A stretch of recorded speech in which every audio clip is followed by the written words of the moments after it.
This is an iHeart podcast. Guaranteed human. Our listeners love puzzles, paradoxes, and hidden patterns almost as much as we do. On TikTok, those fascinations come to life. People are breaking down physics, exploring geology, and explaining why the world works the way it does. You'll see impressive experiments, explanations that finally make sense, and connections you didn't expect. It's like having a lab, a lecture hall, and science museum in your pocket. TikTok is where wonder is shared, where curiosity turns into discovery, and where millions learn something new every day. Introducing the all-new Mazda CX-5, featuring more connection. Hey Google, where's the nearest Pilates class? Safety that has your back. More discovery on the scenic routes. More passion in the details. And more control in changing weather. The all-new Mazda CX-5. More to move every side of you. See it in 5 films at MazdaUSA.com/5sides. Google is a trademark of Google LLC. Sequences shortened and simulated. Welcome to Stuff You Should Know, a production of iHeartRadio.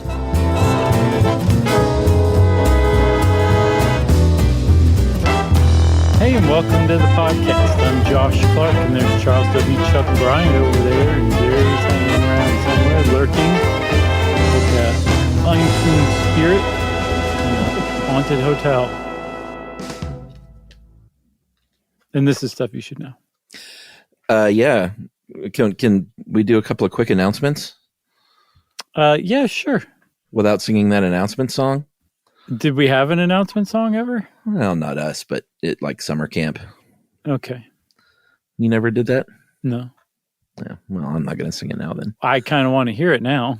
No. Was it like announcements? It's announcements time. It sort of, almost. Yeah, that's close enough. Trigger warning for this one. First announcement. Mm-hmm. Because there's some grisly stuff in here. I guess that's all we need to say. Okay. And then also, we've been remiss in that we haven't mentioned the fact that there's a Stuff You Should Know board game out. Yeah, it's not grisly at all. No, it's very family friendly, in fact. It's one of the highest honors that's ever been bestowed upon us in Stuff You Should Know, Chuck, because out of the blue, out of nowhere, about a year and a half ago, maybe? Yeah. Trivial Pursuit. The makers of Trivial Pursuit got in touch with us and said, we want to do a Stuff You Should Know Trivial Pursuit game. And they That's did. right. It wasn't a practical joke. The fine people at Hasbro, who I got to say, I mean, we've worked with a lot of outside companies for various projects. And boy, Hasbro is about as tight and buttoned up and awesome as any company we've ever worked with. Right, but also like super friendly, super fun, super nice. They're amazing. And not in like that creepy, everybody's trying to be nice way. Like they're all just like a genuinely pleasant group to work with. But yes, they are super buttoned up as well. Very rare games. animal. Yeah, So, they make like, games. They all seem like they make games for a living, which would mean that you have a pretty cool job. And developing the game with them was fun. And the questions are based on real Stuff You Should Know episodes. Mm-hmm.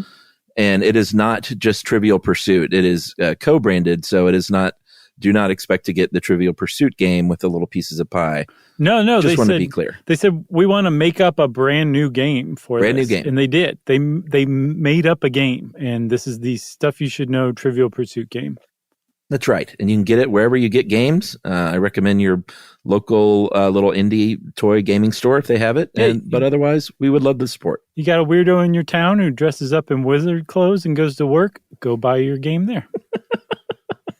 Yeah, great Christmas gift, by the way. Yeah, for sure. Also, why just stop there? It's great for dads, grads, moms, proms, everything. I think it's like $20, right? Yeah, it's like really, really reasonably priced, if you ask me. $20. $20. Right. You got 2 20s in your wallet. You could buy our book and the game at the same time. So we did we did the TV show. We did a book. Mm-hmm. We do a podcast. Don't forget our YouTube series. Oh, sure. Who can? And now Chuck. And now the game. It's amazing. And now the Hotel Cecil. Yes, on to the show. So I'm glad you did that little trigger warning because there is some grisly stuff in here, but there's also, I think, some like fact settings, some fact straightening that we should do from the outset, because one of the things that people who get into the Elisa Lam story, which we'll talk about in a little bit, quickly find that there are all manner of internet urban legends and myths and conspiracy theories surrounding it, and none of those seem to be true. And it's pretty annoying, actually. Yeah, it is very annoying. It's just so internet-y too. You know what I mean? Yeah, I mean, this goes on a lot these days, but it seems like this one maybe more so than even others, because the bizarre nature of one part of this story, and I don't know, I found myself slightly annoyed. I am too, in the exact same way that I'm annoyed by people who believe that the couple from The Conjuring were like, legit in real life. Right. You know what I mean? Sure. But at the same time, it goes even further than that. I think I ran across a couple of articles that I really think struck home what's genuinely annoying and even disrespectful about that is that, like, Elisa Lam died because she had serious mental illness that had been diagnosed, and she wasn't managing properly with the medications that she was on. And that happens a lot. And she died because of it. And so to say that she was possessed by evil spirits, or that there were, ghosts at the Cecil, or even that she was murdered by an unknown suspect, it really disrespects the reality of the situation, which is, sad enough as it is. But at the same time, Chuck, there's one more thing I have to caveat all this with. It's understandable, the impulse to bring in, restless spirits and, the just conspiracy theories. It's understandable in this particular situation because of the setting. Yeah. And I guess, the first part of this show will be about the setting, which is the Hotel Cecil in downtown Los Angeles, which is not open right now. It may be open in the future. I think they were doing this thing was open in the 1920s during the height of the Depression. And it's a very large hotel, 19 floors, 700 rooms. And in the 1920s, it was sort of like a big deal for downtown Los Angeles. It was near a major rail station, and it was kind of just what LA needed. And it was kind of fancy schmancy for the time. And over the years, we'll talk a little bit about the downfall, but at the time of Elisa Lam's stay, they had carved out 3 floors and built a separate lobby entrance to try and, in an effort to rebrand this hotel as something called Stay on Main. And that they had 3 kind of floors that were a little bit redone cosmetically, a little bit of a nicer lobby that was, sort of away from, some of the situations that we're going to detail here in a second. But they did all share a common elevator, and Elisa Lam was staying in the Stay on Main section. Stayed on Main. But that's just to point out the fact that the hotel was going to eventually supposedly undergo a massive renovation, and that it was all sort of put on hold because of COVID. And I think now it's just being sat on with some of the long-term tenants that are protected to stay there. Yeah, I think there's like 30, but there's, like you said, 700 rooms. Sure. But you said it, that the Cecil Hotel, which is very much down at the heels now, started life in a much different way, where it was meant to be like a pretty nice hotel designed for middle-class travelers to LA. And that situation next to the rail station was a big draw for it. It was definitely a feather in its cap. And I saw it's in the Beaux-Arts style. It's not incredibly pretty from the outside, but the inside lobby is still pretty neat looking. Sure. Lots of terrazzo tile and columns, and there's fake Roman statuary and a big clock, and like over the check-in desk. It's really pretty and a really 1920s original style still, although it's just kind of got this drab air that's kind of fallen over it over the years. Yeah, and that is in large part because, like you said, there are a lot of unhoned people there today, a lot back then. The area called Skid Row of downtown Los Angeles is kind of right there. I used to drive through that area sometimes when I lived in LA when We would go downtown to eat sushi, or if we, back then when I lived there, downtown was not as much of a destination unless you were going to Staples Center or something, but it's made a real resurgence since I've left and kind of trying to build downtown back up. But Skid Row is still an issue, and there, like you said, there are people there that work with unhomed folks that are really trying their best to take care of them, and the fact that hotel is right there, just sort of looming large, is a bit of a thumb in the eye.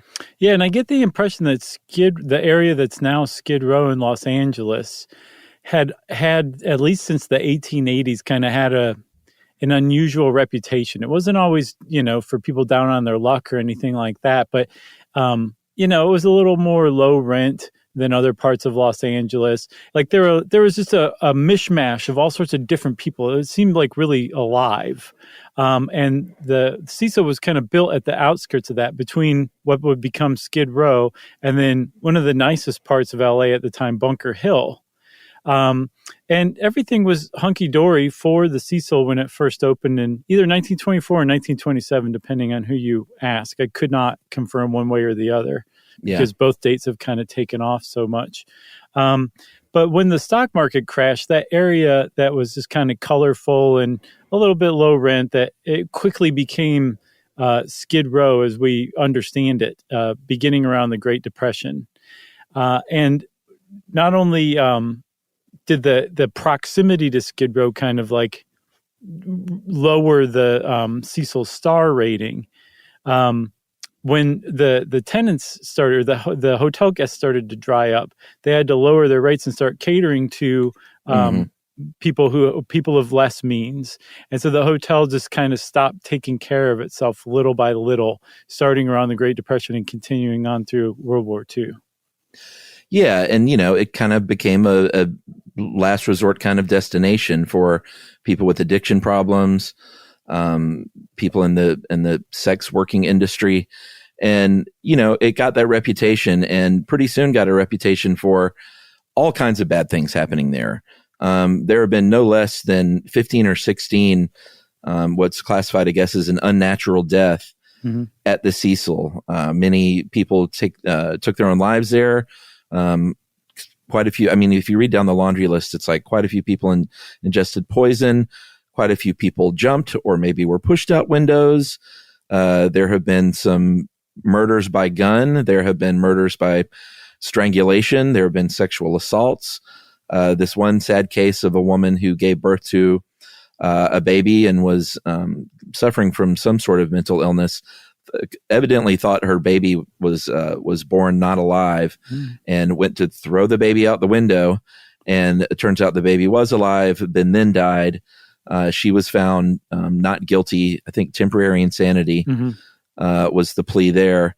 And just weird, kind of tragic, awful things happening over the years, time and time again at the Hotel Cecil. Yeah, like another frequently referred to incident was where a woman named Pauline Otten, she jumped from, I think, like the 9th or 10th floor to take her own life, and landed on a guy who was a passerby who happened to just be walking unluckily beneath the Cecil at that moment on the sidewalk, and was struck by Pauline, and they were both killed.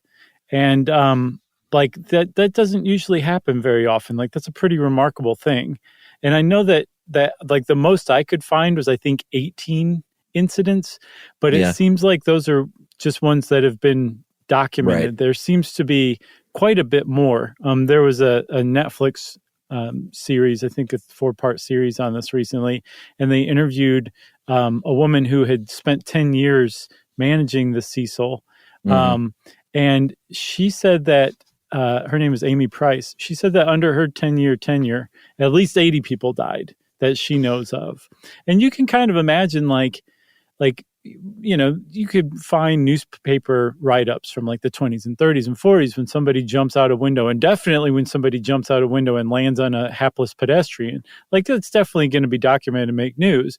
But if somebody on Skid Row overdoses and dies in this hotel, is that going to be documented? So it's possible that there are a lot more people who have died at the Cecil from unnatural causes over the years than just those 17 or 18.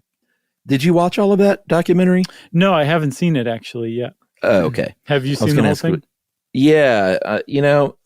I feel terrible because the director is the great Joe Berlinger, who I actually had on Movie Crush in one of my favorite episodes where we kind of just talked about documentary filmmaking. He's a legend. He did the Paradise Lost series. He did that documentary on Metallica when they were all in therapy. Oh, yeah?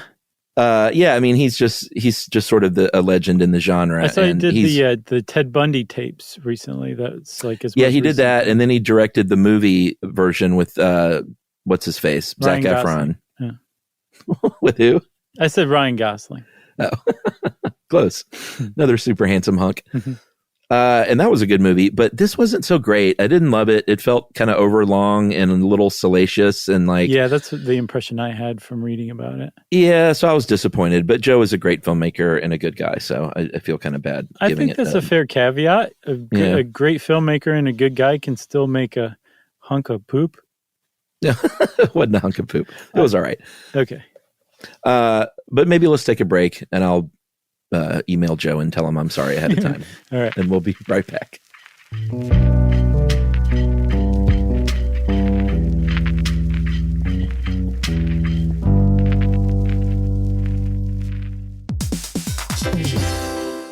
Hey, everybody. I want to talk to you a little bit about Tide Evo because it represents over 10 years of innovation and product development. Tide Evo is a first-of-its-kind technology where tens of thousands of minuscule fibers are spun together to form a 6 times powerful layer packed with scrubbers, brighteners, pre-treaters, and fresheners. And that's going to deliver a breakthrough clean that's so powerful, it feels like magic. Yeah, it is kind of like magic. Tide Evo is revolutionary. A 100% concentrated, waterless laundry tile that's made of compressed microfiber soap layers rather than liquid or powder. And it's not like pods or sheets because it uses 6 layers of detergent fibers to deliver superior cold water cleaning without plastic packaging of any kind. And it provides a mess-free, lightweight solution that dissolves lickety-split. So whenever you run into a laundry challenge, turn to Tide Evo. It's revolutionary. It's magic. Try new Tide Evo. Real laundry magic. Everyone knows winter is the real mess maker. You don't need WeatherTech floor liners for summer unless you hit the beach and half the beach ends up back in your car or the campsite dirt ends up in your trunk. Then you'd want a cargo liner or a road trip goes sideways, lemonade spills, ketchup goes rogue, ice cream drips. Yeah, you'd be pretty happy about those WeatherTech seat protectors. So just to be clear, as the mud you're inevitably going to step in this summer, you don't need WeatherTech unless you plan on doing summer. Visit WeatherTech.com today. Spectrum Business keeps businesses of all sizes connected seamlessly with fast, reliable internet, advanced Wi-Fi, phone, TV, and mobile services. That's right. And Spectrum Business offers 100% U.S.-based customer support 24/7 to help you stay up and running. And they offer tailored connectivity solutions with packages built for your business budget. Yeah, so it's no wonder millions of business owners rely on Spectrum Business to keep them connected. Visit spectrum.com/business to learn more. Restrictions apply. Services not available in all areas. On eBay, every find has a story. Like if you're looking for a vintage band tee, not just a tee, the band tee from the last show your favorite band ever played. You wore it everywhere. Then your girlfriend started wearing it, which was cute until she dumped you and took it with her, which was not so cute. Yeah, well, anyway, now you're on eBay. And there it is. Same tee from the same tour. Still living in your memory, rent-free forever. See, the things you love have a way of finding their way back to you. But eBay isn't just for getting whatever your ex-boyfriend or girlfriend stole back, right? No, it's also for that rare championship foul ball you caught, then heroically gave to the kid next to you. And where else are you going to find your first car? The one you wish you'd never sold. But now, finally get the chance to take it back home. For good this time. So shop eBay for millions of finds, each with a story. eBay. Things people love.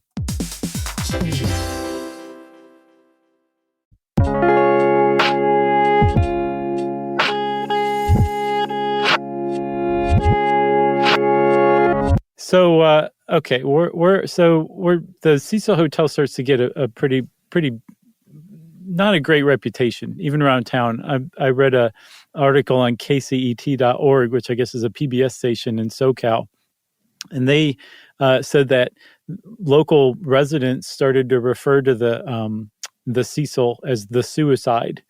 That was the name of the hotel for people around there. And it just kind of like, it just kept going. Like every time, maybe a couple of years would pass without some high profile death in the hotel. And then it would happen again. And it would just reaffirm everybody's ideas that that place just wasn't quite right. There was something wrong with it, almost like it was a magnet for that kind of tragedy, Yeah. I mean, I think most major cities have had at least one of these hotels that just sort of is inexpensive, maybe in the wrong part of town, and has a reputation sometimes for lurid activities and checking in and not checking out. And this was LA's, and LA for sure had more than one. Sure. It did not help their reputation in the 1980s when Richard Ramirez, aka the Night Stalker and one of the more sensational serial killers in American history, he stayed there for a while and lived there, and apparently brought body parts back to the Cecil Hotel. I said Cecil like I'm British. Cecil Hotel, from some of his victims to ingest there, and that's certainly like super creepy. Wait, did you say ingest? I hadn't come across that. Did he eat that victim's eyeballs?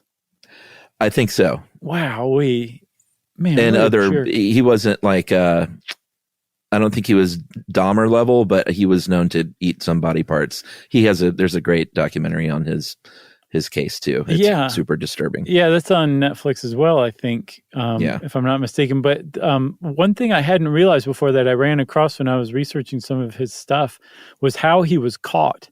It's just absolutely triumphant. It was a mob of people in a neighborhood. In East LA. It was great. He was spotted. He saw himself on the front page of the newspaper and just instinctively started running, tried to carjack a woman, hit her, was seen hitting her, and an older man basically ran over and helped the woman, pulled Richard Ramirez out of his car, and the woman whose car it was, husband, came over and started beating him. And he tried to get away, and just an increasingly large mob chased him and would beat him, and he'd get away some more, and they'd chase him down and catch him again. And they finally pinned him down and waited for the cops to come. That's how he was the caught. Best. It's so great. And caveat that I'm not down with mob justice, but a group of people finding a serial killer on the street and like subduing him, I'm way okay with that. No, I totally am. In this particular instance, like I'm all fine with that kind of justice for sure. Yeah, it was a badge of honor for East LA, because the entire city of Los Angeles was, I mean, it was a scary situation there in the 80s. I can imagine. That's where Cheech Marin was born, according to that one song of his. That's right. Yep.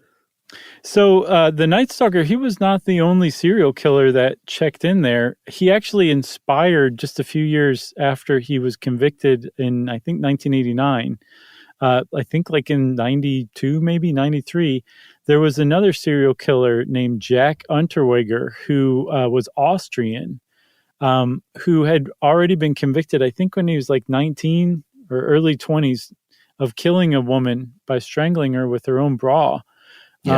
And went to prison. He was very, very smart, very charming.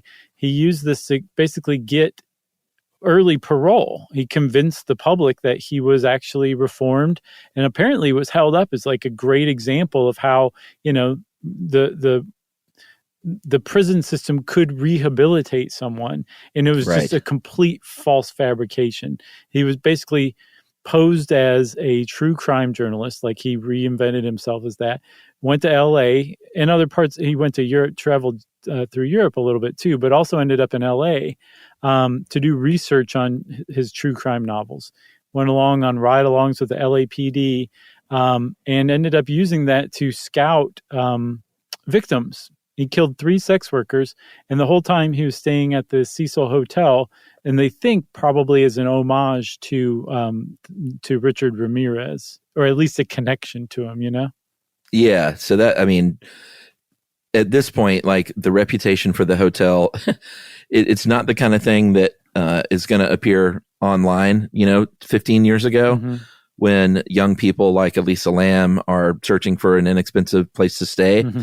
And sadly, that's exactly what happened. Was a Canadian traveler. She was 21 years old, was on her way kind of up the West Coast, traveling by herself. Her parents were a little unnerved by her traveling by herself. So she was, asked to check in every day, which she was doing. And at the time it was, they had kind of dorm style rooms, kind of youth hostel style rooms where you had bunk beds and a shared bathroom. And so you could stay there. It was a traveler's hotel. And if you, I hate to say it, but if you didn't know much about LA, you may end up at the Hotel Cecil because you could stay there for like $75 a night or something like that. Yeah. From what I could tell, Stay on Main did a really good job of making their, using their website to their advantage and making it seem like this is a really hip happening spot. And I mean, in some ways they were kind of like just a little ahead of their time, because apparently that area around Skid Row in downtown LA is like the hippest spot to live in now again. But at the time it was still really, really Skid Row-y, basically. Yeah. And it could be dangerous. Yeah. And I think it still is, but I think it's just becoming more and more gentrified, and it's becoming, I guess, less dangerous in that sense. But at the time when Elisa Lam showed up in 2013, it was a dangerous place to be. But this particular spot was just full of, especially European kids on basically budget holidays, staying in LA, basically in hostels. And I know originally she was put into a room with a couple other girls that I think were traveling together, but she was traveling alone. So it was very hostile, and not hostile with an E. Right. Well, yeah, there's an E, but it's in a different place than you'd expect. Yes. Youth hostily. It was very youth hostily. Like she was put in a room with other people at first. Yeah, LA didn't have a lot of that. I remember there was a youth hostel in Venice that for some reason I always wanted to stay there when I lived in LA. I was like, I'm going to go down and stay in that hostel one night because the beach was the beach was really far when you lived on the east side, and you kind of never went over there much unless someone came to town and wanted to go to the beach. Oh, that makes sense. Sure. So, and I was broke back then, so it could have been a little staycation. Did you ever do it? Nah. No. This is one of those things you think about late night, and then you wake up the next day and you're like, nah. You blew all your money on Taco Bell instead? Oh, man, I miss Taco Bell. Do you? I don't. I mean, I didn't eat it that much, but I haven't had it in years. I've had too much, I think, was my problem. Oh, okay. Was that the deal? Mm-hmm. By the way, side note, speaking of weird late night foods, we had a guy on our front door camera the other day come in the middle of the night and leave a package, and we were like, what is this? We went out the next day, and it was a bag full of crystals. Wow. And but I think it was creepy. A delivery, like a DoorDash or something. Oh, crystals. I thought you meant like amethyst or No. I mean tiny square sliders. Yeah, he had the wrong address. I think so. Either that or your daughter has mastered the telephone by now. It was really weird. And of course, the first thing I did was feel terrible that someone's late night munchies didn't get satisfied. Did you eat them the next morning just as a homage? God, no. No? You don't like crystals? Sir. Or was it because it was sitting there overnight? Both. I never was into crystal for some reason. Man, I like crystals. It was the thing. I don't know why. I think I was just a Waffle House guy. I don't, I'm fine with Waffle House too. The big problem with crystals though, Chuck, I'll tell you, is their fries are probably the worst fries of any fast food location. They're the most bland. Somehow, if you just bit into a raw potato, it would be less bland and tasteless than if you ate a Crystal's fry. Yeah. Well, I don't know how they do it. Buh. And if you're from the other places in the country, you might, White Castle is sort of an analog to Crystal. Yeah. Yeah. Anyway, this is not an episode of the Doughboys. This is stuff you should know. And back to Elisa Lam. She was supposed to be there for about, I think, 4 days and check out on February 1st. Mm-hmm. and did not get in touch with her parents like she had been doing each day. Yeah. She had been seen shopping for books at a nearby bookstore and then bought some books. And this is one of the things in the documentary, like, they didn't really have any footage of her with any other people inside the hotel before her disappearance. Well, she was also reported to be constantly by herself too by people who saw her. Yeah, I mean, she was traveling alone, so that makes sense. Right. But she did get handed off. There were two gentlemen that handed off a kind of a largish box to her. Oh, yeah? On camera in front of the hotel. And of course, the internet sleuths are like, who are these guys? What was in the box? And apparently in the box were these books that she got because she had spoken with the book seller about like the size of them. And boy, I don't even know if I can carry these. And I think had them delivered to the hotel or whatever. So kind of nothing to see here. And another example of how annoying this case can be with people online speculating like wrong stuff. Yeah. Yeah. Can be a little annoying for sure. But yes, so she was alone, traveling alone. I think she had started out in San Diego, or at least her last stop had been San Diego. Her next stop was going to be Santa Cruz. And yeah, her parents had been like, okay, you need to call us every single day. And she had been pretty faithfully until that February 1st came and went with no call. And I believe they pretty much immediately contacted the hotel and the LAPD and said, hey, our daughter hasn't checked in. Can you see what's going on? I don't know if they did it on February 1st or not, but in pretty short order, the LAPD determined that she was just gone. She was nowhere to be found, and that there was some suspiciousness going on for sure. Yeah, I mean, they did a thorough inspection. They went to her room. They had found that the hotel had gathered all her stuff and bagged it and was holding it in storage, which was regular protocol when someone doesn't check out and just leave stuff.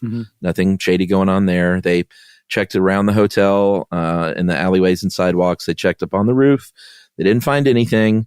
And things got really strange. And I guess we should take another ad break here, but things got really strange when the hotel sent them footage from inside the elevator of the Cecil Hotel. And we'll get to that right after this.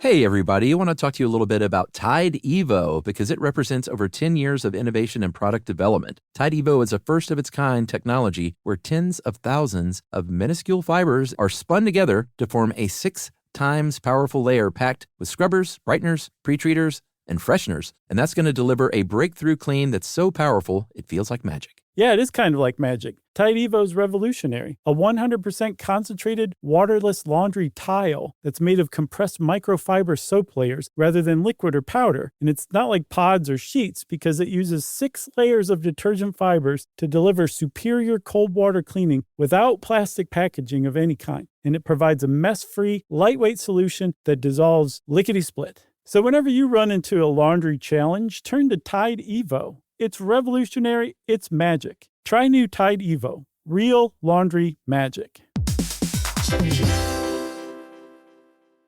Everyone knows winter is the real mess maker. You don't need WeatherTech floor liners for summer unless you hit the beach and half the beach ends up back in your car, or the campsite dirt ends up in your trunk. Then you'd want a cargo liner, or a road trip goes sideways, lemonade spills, ketchup goes rogue, ice cream drips. Yeah, you'd be pretty happy about those WeatherTech seat protectors. So just to be clear, as the mud you're inevitably going to step in this summer, you don't need WeatherTech unless you plan on doing summer. Visit WeatherTech.com today. Spectrum Business keeps businesses of all sizes connected seamlessly with fast, reliable internet, advanced Wi-Fi, phone, TV, and mobile services. That's right. And Spectrum Business offers 100% U.S.-based customer support 24/7 to help you stay up and running. And they offer tailored connectivity solutions with packages built for your business budget. Yeah, so it's no wonder millions of business owners rely on Spectrum Business to keep them connected.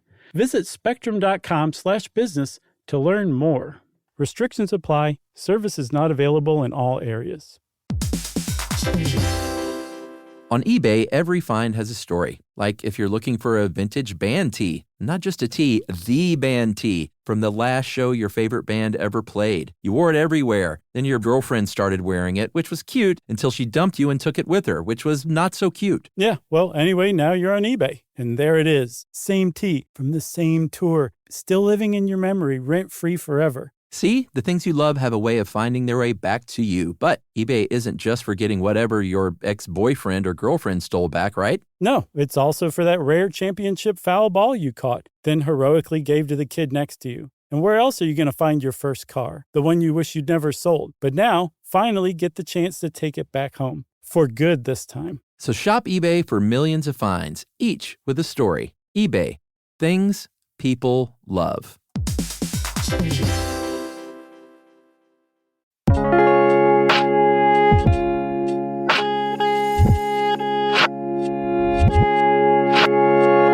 All right, Chuck. So Elisa Lam is now known to be missing. She left her stuff behind at the Cecil Hotel, and she didn't check out. She didn't call her parents as she usually did.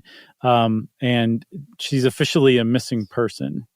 Within a couple of days, I think maybe February 6th, the police held a press conference and explained what was going on to the public.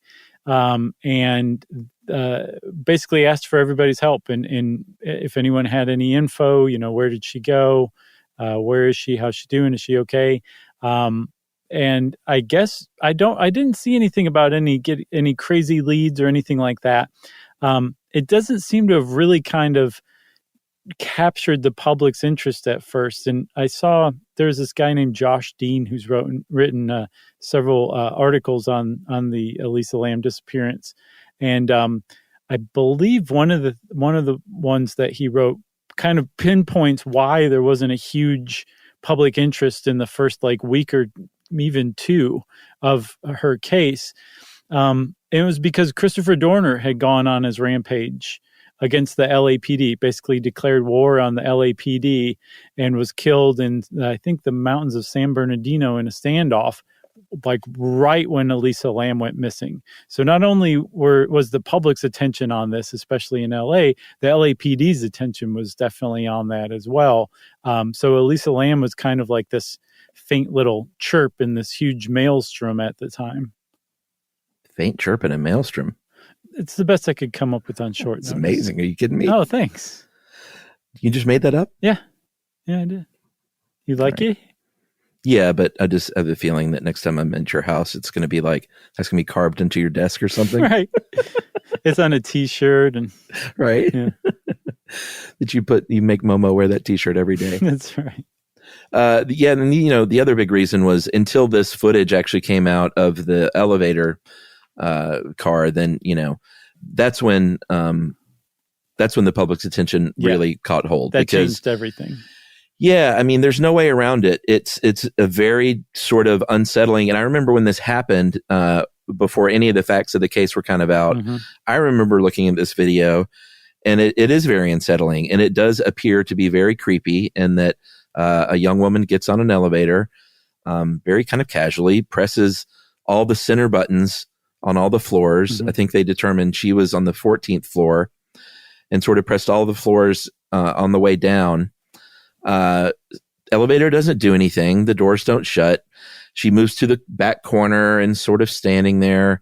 She goes and she looks outside of the elevator both ways a couple of times in the hallway, and then kind of retreats back quickly. At one point, she steps out into the hallway and appears to be gesturing towards somebody, or she's at least making hand gestures to the right down the hallway. Yeah, and they're unusual hand gestures. They're not like the normal hand gestures you might make. They're not at all subtle or casual or almost even you might not even realize you're using your hands when you're talking sometimes. These are more gesticulations than just mere gestures. You know what I mean? Yeah. And, there's no doubt. And eventually she kind of leaves around to the left and exits to the left, and the door stays open for a while before it shuts. But there's no getting around the fact that having known nothing and knowing that this person disappeared, this young woman, and then you see this, it seems very suspicious. And creepy. Admittedly creepy. I think it looks I don't even think it looks that creepy. It looks to me like that she is trying to get away from someone and is afraid someone has followed her or is gesturing at a person who she feels threatened by. It's what it looks like to me. I know other people online talk about otherworldly spirits, and she's like you said earlier, she's conjuring spirits with her hands. Like that never occurred to me. It just looked like she might be in some kind of peril and was trying to get away from someone. Right. But that's creepy in and of itself, you know?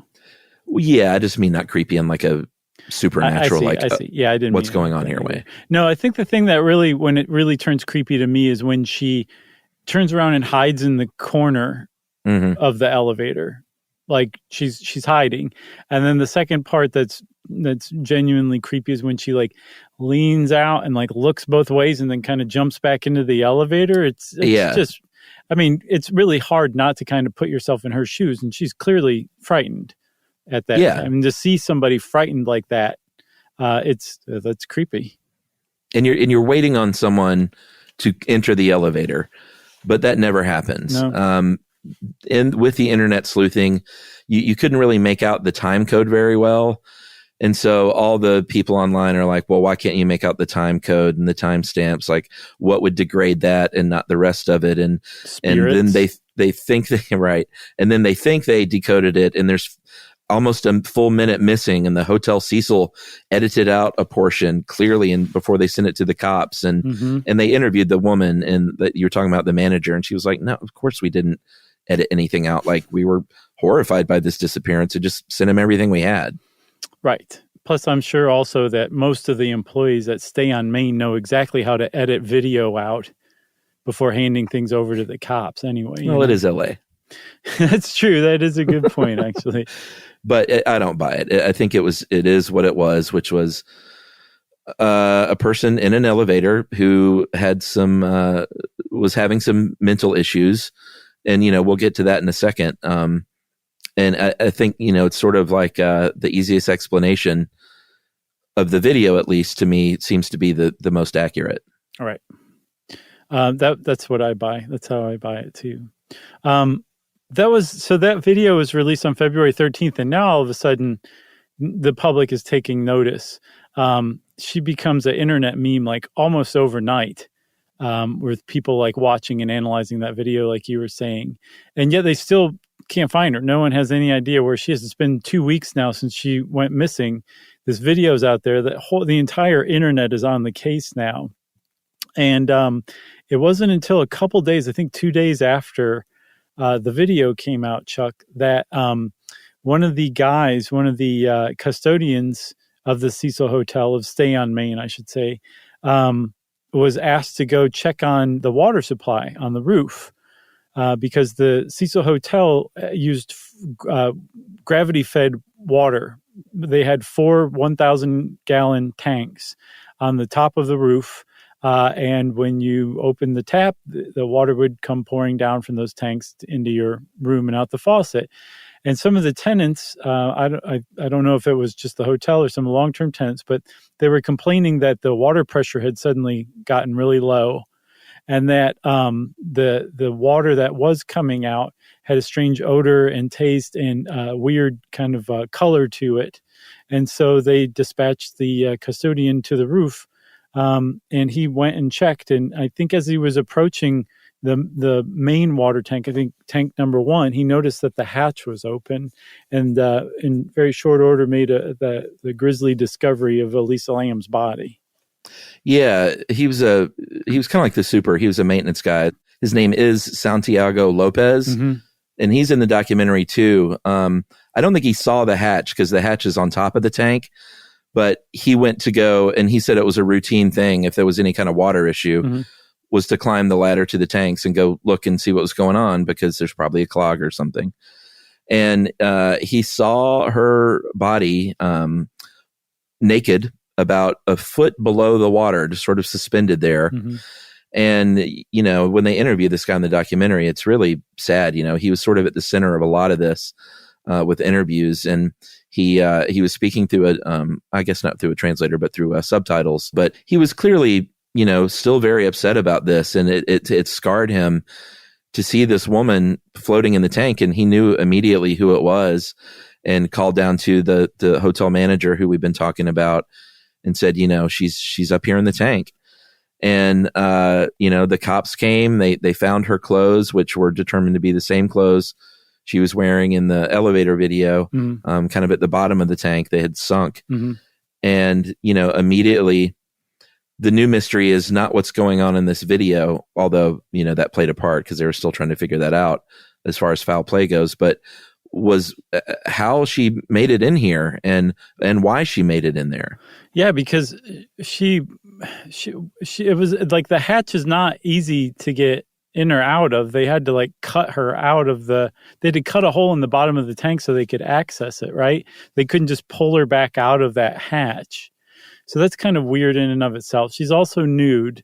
That also kind of added to the mystery of the whole thing. And then also the coroner, when he made his toxicology report available, he basically said he wasn't able to make find any conclusive results because there wasn't enough blood to take a sample from. She had just kind of permeated the water in that her blood had. And it wasn't, you just couldn't take a water sample and be like, oh yeah, there's no drugs in here or anything like that. So all of that combined really kind of just took that mystery, that people had been primed to start thinking about with that video, and then just blew it through the roof. The water being, going to other people's taps in the hotel, and, Lisa Lam basically being a part of that water really kind of solidified her legendary status, or the legendary status of her mystery, I think, in people's imagination. Anybody who comes across that case can't help but let the mind wander in that respect. Oh, for sure. I mean, the idea of drinking water and bathing in water with a decomposing body. I mean, the body was in a pretty rough state of decomposition at that point. They did do, obviously, in the autopsy, they didn't find any signs of foul play. There were no obvious wounds. There were no internal wounds. There was no strangulation. They pretty much said this doesn't look like foul play at all. The one of the mysteries was how she got up there. Yeah. Because if you want to go just through the regular staircase to the rooftop, and this is not a rooftop that doesn't have a rooftop hangout area or whatever. No. Although people, there was plenty of graffiti and beer bottles and drug needles, and so people would make their way up there. But if you go through the regular door, it's one of the alarm doors, which would trigger downstairs and all throughout the lobby. That never came on, and you have to have a key to disable it. But there is a fire escape entry with a ladder, basically for the last story. It's a little precarious. Yeah. But she could have just simply gone out the window to the fire escape and climbed up the ladder and then up the ladder to the tanks. It's not, it's a little, it would be a little bit of a scary trip up that ladder, I think. Yeah. But considering what happened, she clearly was not in a good place mentally. So yeah. I think that's completely believable. That journalist Josh Dean went in, I think, 2015 to see the Cecil himself. He had gotten obsessed with the case, so he went and kind of investigated it in person, and he quickly found that open window was still open, and the fire escape was easily accessible. And in the I think one of his articles is called American Horror Story, which is a reference to what I think the hotel season of American Horror Story was based on or inspired by Elisa Lam's disappearance. But there's a picture that he took of that ladder leading from the fire escape on the 15th or 14th floor up to the roof. Mm-hmm. And all you see is up, you just see the ladder, and then above it is sky. But after reading about it, your imagination just thinks of the 15 stories behind you, as you're looking up this ladder. It's one of the most unsettling pictures I've ever seen if you read the text, that surround it. But he said, by his judgment, an average person could easily make it up that ladder, especially if you don't look down. Yeah. He said if you're carrying a body or another person, you could not do it. He said it just would be too difficult. And, it's one of those straight up vertical ladders on the side of the building. Yeah. But if you were in a manic state, as a lot of people believe Elisa Lam was, you could probably make it up that ladder pretty quickly, and you wouldn't even necessarily consider looking down, and all of a sudden you'd be on the roof. And after you were on the roof, it would be a fairly easy proposition to get into one of those tanks, especially I think she weighed about 115 pounds and was about 5 feet 4 inches. So it was possible for her to get into one of those tanks through that hatch. But either she was too scared to come out, conceivably, or she couldn't get out when she wanted to get out and tired of treading water because the water would have been about 8 feet deep and drowned after a while. Yeah, I mean, they did, I think the police dogs did pick up her scent near that window.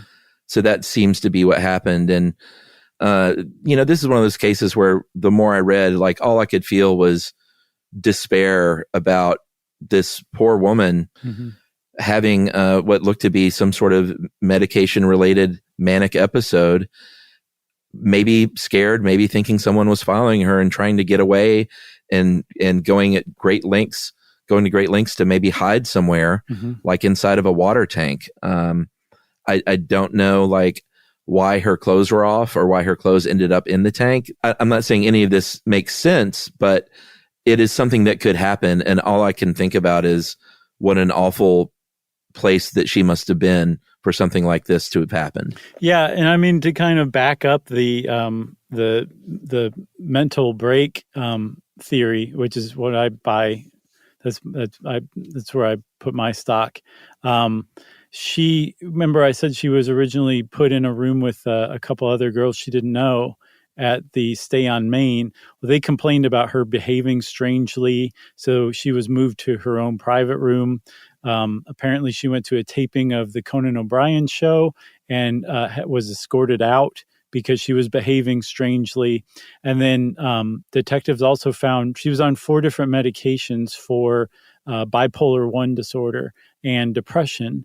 And the LAPD, based on the prescription dates on the bottles and then the number of pills that were left and the instructions on the bottles, the LAPD were able to determine that she hadn't been following the dosage recommendations or taking her pills or medication. So if you put all of that together, and then also that people taking their clothes off as part of a psychotic episode happens, it's been documented.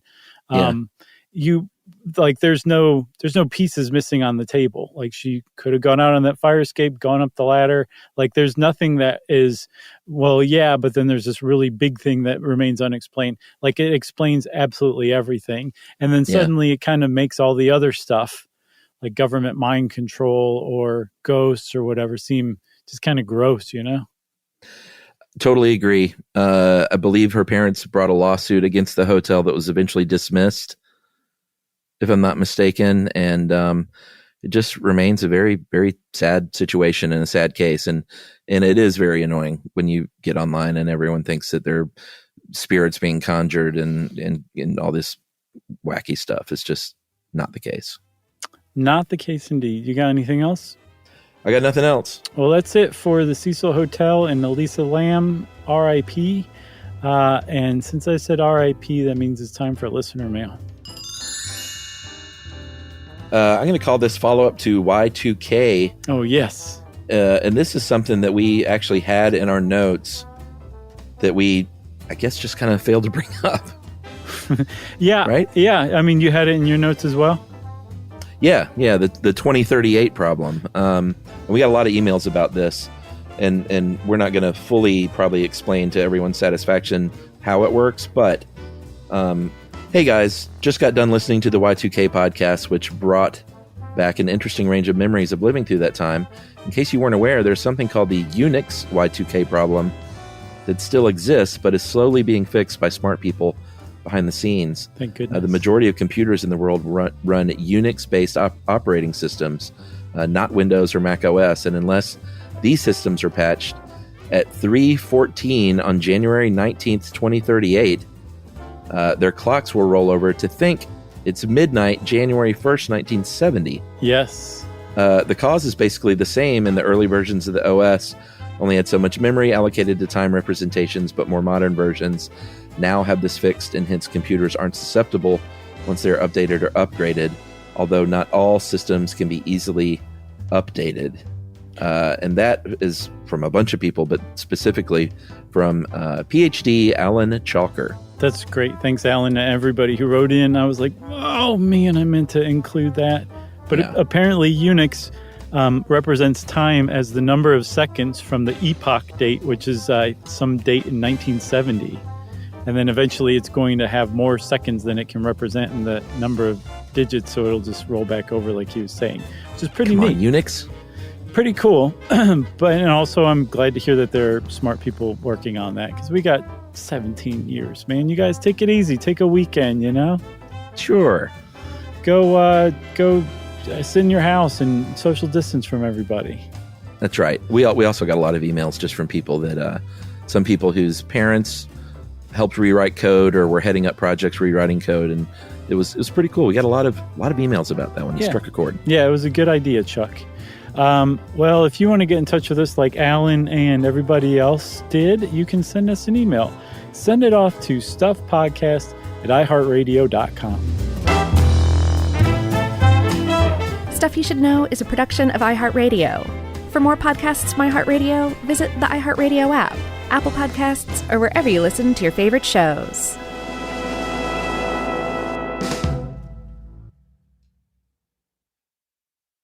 Service opens doors, and at American Military University, it can open doors for the whole family. If you have a loved one who served in the military, you may qualify for reduced tuition. AMU offers flexible online programs designed to fit your schedule, so you can keep moving forward wherever life takes you. Learn more at amu.apus.edu/military. Open doors to the future for you and your family with the help of American Military University. Everyone knows winter is the real mess maker. You don't need WeatherTech floor liners for summer unless you hit the beach and half the beach ends up back in your car, or the campsite dirt ends up in your trunk. Then you'd want a cargo liner, or a road trip goes sideways, lemonade spills, ketchup goes rogue, ice cream drips. Yeah, you'd be pretty happy about those WeatherTech seat protectors. So just to be clear, as the mud you're inevitably going to step in this summer, you don't need WeatherTech unless you plan on doing summer. Visit WeatherTech.com today. When it comes to small business, people want to talk to people, not bots, not voicemail. Your customers or clients want a real human connection, and that's exactly what they get with Ruby. Ruby is the virtual receptionist company that takes care of your callers when you're unavailable, in the middle of something, or just don't want to pick up. They can answer, screen, and transfer calls, as well as take messages, collect payments, book appointments, and more. All while saving you time and making the people you serve feel special. It's available 24/7, 365 days a year, and is 100% based in the U.S. See how it works at ruby.com, or better yet, give them a call at 844-900-RUBY. The next time you end up with something on your shirt, don't turn to your usual detergent. Check out Tide Evo. Tide Evo represents over 10 years of innovation in product development. It's a revolutionary 100% concentrated waterless laundry tile made of compressed microfiber soap layers rather than liquid or powder. It's not pods and it's not sheets. It uses 6 layers of detergent fibers to deliver superior cold water cleaning without plastic packaging. It's mess-free, lightweight, and dissolves quickly. Try new Tide Evo. Real laundry magic. This is an iHeart podcast. Guaranteed human.